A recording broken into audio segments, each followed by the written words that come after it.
तो चलिए सीधे मुद्दे पर आते हैं। ये कोई आम चर्चा नहीं है। इस एक्सप्लेनर में हम एक सख्त लेकिन मददगार अप्रोच के साथ बैंकिंग सिस्टम की उन कमियों को ठीक करेंगे जो हमारी जेब ढीली कर रही हैं। ये ब्लूप्रिंट हमें सिखाएगा कि बिना किसी फालतू फीस के अपना पैसा कैसे बढ़ाया जाए और एक ऐसा मजबूत फाइनेंशियल सिस्टम कैसे बनाया जाए जो हमारे लिए काम करे, ना कि बैंकों के लिए। अब यहाँ एक ऐसा सवाल है जो थोड़ा चुभ सकता है। जब मिनिमम बैलेंस ना होने पर फाइन लगता है या जब अकाउंट से कुछ 100 रुपए ज्यादा निकल जाने पर वो भारी भरकम ओवरड्राफ्ट चार्ज करता है, तो जरा सोचिए, असल में अमीर कौन हो रहा है? कड़वी सच्चाई ये है कि हमारे पारंपरिक बैंक्स लोगों की छोटी छोटी गलतियों और चूकों से ही भारी मुनाफा छाप रहे हैं।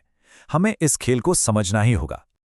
और यहीं पर बात आती है फाइनेंशियल इंफ्रास्ट्रक्चर की।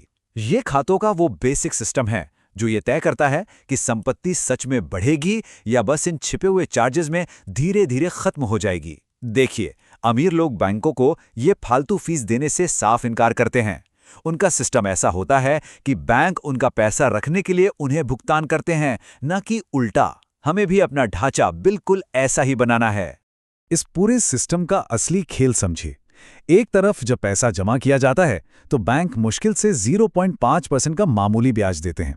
बहुत ही कम है ना? लेकिन जैसे ही वो पैसा सिस्टम में जाता है, बैंक उसी पैसे को उठाकर किसी और को 7% या उससे भी ज्यादा ब्याज पर लोन दे देते हैं। मतलब पैसा हमारा और उससे अपनी संपत्ति कोई और बढ़ा रहा है।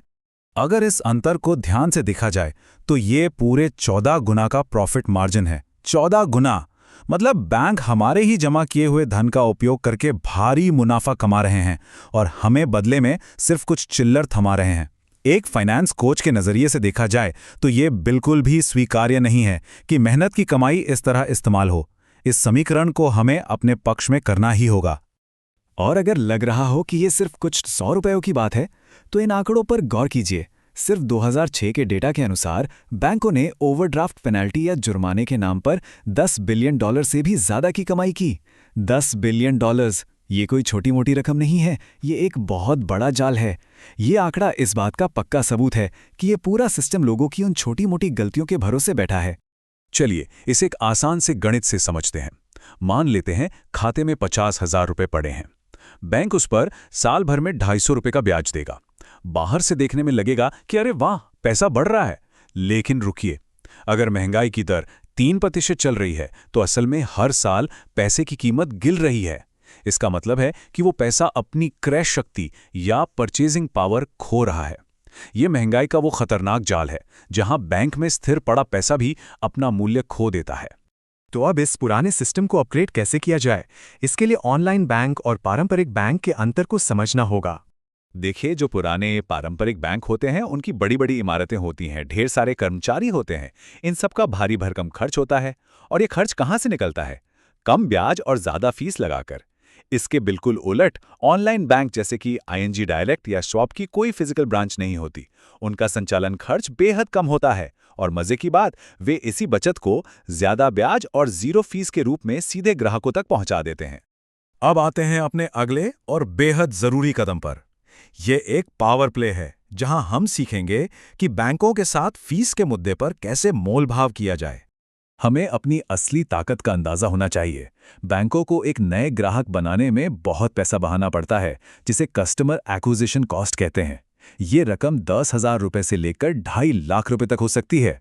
इसका सीधा सा मतलब ये है कि बैंक किसी भी मौजूदा ग्राहक को एक मामूली सी फीस के चक्कर में खोना बिल्कुल बर्दाश्त नहीं कर सकते। पलड़ा हमारा भारी है और ये बात हमें पता होनी चाहिए। अगर कभी कोई अनुचित फीस लग जाए तो बस ये सटीक स्क्रिप्ट इस्तेमाल करनी है। कॉल करके पूरे कॉन्फिडेंस के साथ कहना है, मैं पिछले 3 साल से आपका ग्राहक हूं, ये एक गलती थी और दोबारा नहीं होगी। इस फीस को हटाने के लिए क्या किया जा सकता है? ध्यान रहे, यहां गिड़गिड़ाना या माफी नहीं मांगनी है। यह अपनी बात रखने और अपनी वफादारी का फायदा उठाने का एक बेहद प्रोफेशनल और फर्म तरीका है। और यकीन मानिए, ये कोई हवाई बात नहीं है। इस स्क्रिप्ट को पूरे अधिकार और कॉन्फिडेंस के साथ इस्तेमाल करने पर फीस माफ होने की सफलता दर 85% है। बिल्कुल सही सुना, 85%।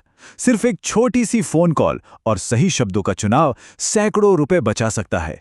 ये कोई जादू नहीं है, ये सिर्फ सिस्टम को समझकर अपने अधिकारों का उपयोग करना है।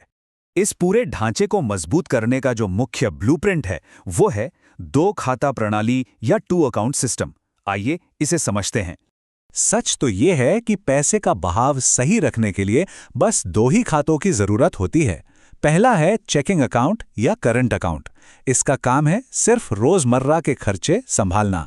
इसमें कोई सालाना फीस या मिनिमम बैलेंस का झंझट नहीं होना चाहिए। दूसरा है सेविंग्स अकाउंट। ये एक ऑनलाइन हाई यील्ड यानी ज्यादा ब्याज देने वाला अकाउंट होना चाहिए, जिसका काम है भविष्य के लक्ष्यों को पूरा करना। और सबसे जरूरी बात, ये सेविंग्स अकाउंट हमारी रोजमर्रा की नजरों से दूर होना चाहिए ताकि पैसा बेवजह खर्च ना हो जाए। लेकिन यहां मेरी तरफ से एक सख्त चेतावनी भी है। कभी भी रेट चेजर नहीं बनना है। इसका मतलब है कि सिर्फ 0.1% ज्यादा ब्याज पाने के लालच में हर कुछ महीनों में बैंक बदलते रहना समझदारी नहीं है।